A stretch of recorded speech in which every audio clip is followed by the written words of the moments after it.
bienvenidos a este monólogo rosa. Hoy quisiera hablar acerca de cómo procesamos en la vida lo que consideramos el rechazo de otros. Y si bien todos los monólogos son conversaciones de mí conmigo, pero que hago a través de ustedes, este creo que lo va a hacer en forma muy peculiar, muy particular, porque es algo en lo que he estado pensando desde hace un par de días y pensar acerca de todo esto, masticarlo, digerirlo, volverlo a pensar, volverlo a masticar, volverlo a digerir, me está ayudando a entender aún mejor ciertas cosas que yo pensaba que ya entendía. En realidad son cosas que uno entiende, pero que sin embargo a lo largo de la vida se te presentan una y otra vez como para que aprendas de ellas la verdadera lección por si acaso algo había quedado no del todo claro. Y es así, uno entiende las cosas y entenderlas no necesariamente significa que no te van a volver a ocurrir nunca más ni que no vas a sufrir nunca más a propósito, por ejemplo, del rechazo de otros. ¿Por qué el rechazo nos resulta por lo general tan difícil de procesar? Y estaba pensando en eso porque creo que a lo largo de toda mi vida me siento súper afortunada que, por ejemplo, de niña, en relación a la comunicación con niñitos en la escuela, de ser querida para entrar en grupos y jugar con todo el mundo, como madre, a lo largo de mi vida universitaria, en el liceo, nunca sentí que fuera un problema lidiar con algo que yo sé que para mucha gente cuando ha tenido que tener una valoración de sí mismos a partir de la sensación de rechazo dentro de grupos o cuando eran pequeños, deja como huellas muy, muy, muy profundas y huellas que a lo largo de la vida es cada vez más difícil de curar porque tienen una presencia en nuestro inconsciente que es justamente porque es tan inconsciente, es difícil de dilucidar y de trabajar desde lo consciente.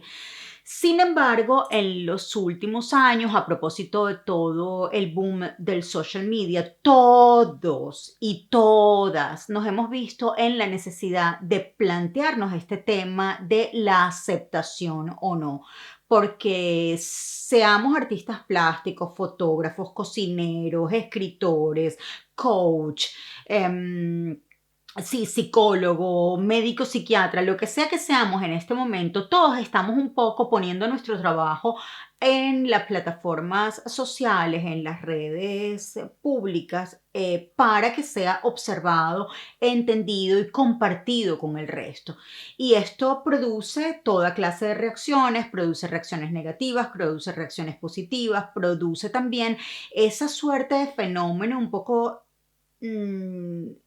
no demasiado fácil de procesar o de digerir, que es medir tu valor en función de unos números que tienen que ver, por ejemplo, con la cantidad de gente que te sigue. Yo recuerdo, por ejemplo, por poner un ejemplo, cuando estaba haciendo radio en Venezuela, siempre eh,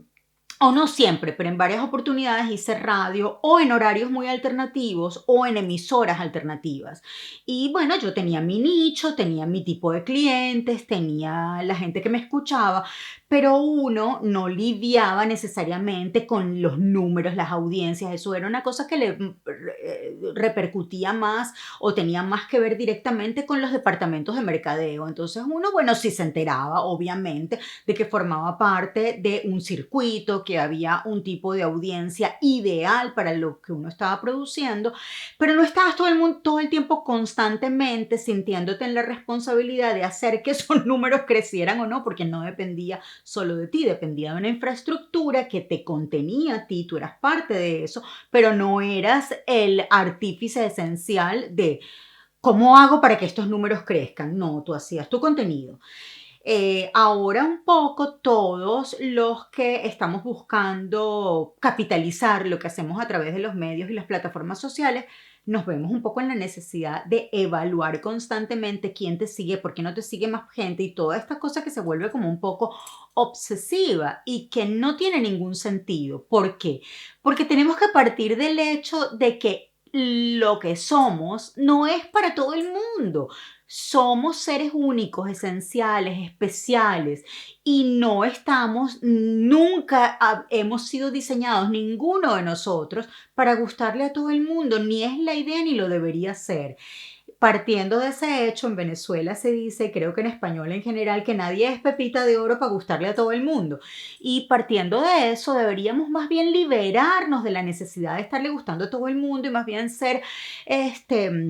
reivindicar un poco el hecho de que tú estás donde estás y la gente que te tenga que encontrar en el camino, que te encuentre en el camino, que no es necesario decodificarte, volverte totalmente homogéneo, convertirte en una suerte de visión estandarizada de las cosas para ver si más gente tiene el gusto de sentirse en equidad con lo que tú tienes que decir. Lo digo también porque si por ejemplo en la vida nos formaran para pensar, y esto lo escuchaba de una coach que empecé a oír hace como un año, dejé de oírla también hace mucho. Ella se llama Cara Lowenstein y tiene un podcast muy, hoy en día, muy exitoso que se llama Unfuck Your Brain. Y ella hace sobre todo trabajo de programación neurolingüística y decía, si a nosotros nos prepararan y nos dijeran, mira, tú vas a empezar a hacer online dating, ¿verdad? Ok. Después de 50 citas, entonces vas a encontrar a la persona que quizás estás buscando. Entre las 50 y las 55, tú irías a todas esas citas iniciales, la 1, la 2, la 3, la 4, la 5 y así sucesivamente, con una mentalidad mucho más fresca y con una sensación de, bueno, me estoy acercando a ese sí por el que estoy a la labor. Y todos estos no, no importan, todos estos no son formación, son entretenimiento, son hacerme más ducho en la materia para que cuando llegue a la cita número 50 pues esté en pleno auge de mis facultades y cosas por el estilo. Si nosotros viéramos todos los rechazos que tenemos en lo laboral, en lo íntimo, en lo amoroso, en el plano de las amistades, en el plano de los grupos, en el plano de las redes sociales, como, ok, cada no que recibes es la posibilidad de acercarte a ese sí que pretendes. O no, no importa, no importa, porque en la medida en la que seas más auténtico, vas a estar mejor contigo mismo, que es al final de cuentas lo único que importa. Y lo único que en realidad determina tu propio valor, la relación que tú tienes contigo. Si tú no te sientes un impostor, si tú no te sientes un farsante, si tú no te sientes una persona que se vende para adquirir el favor o la sonrisa o la aceptación de otros, si tú te sientes una persona capaz de ser crítica contigo mismo, de cambiar de idea, pero también de ser constante, sólido y tener como fundaciones a las cuales te entregas con todo, digamos, sí, fundaciones como los edificios. En esa medida estás muy bien porque estás haciendo lo necesario para no ser rechazado por la única persona que debería realmente importarte, que es tú mismo.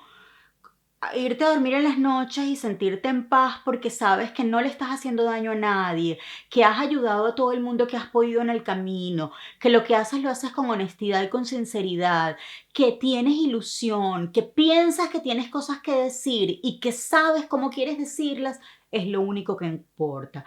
En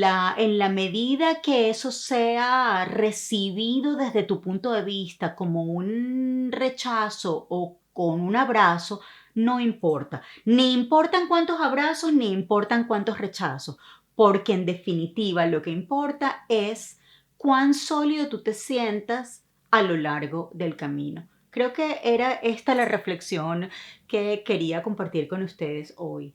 No, no le demos tanto peso a lo que consideramos el rechazo de otros. Veámoslo como una herramienta fundamental para crecer, para solidificarnos y para aprender a amarnos.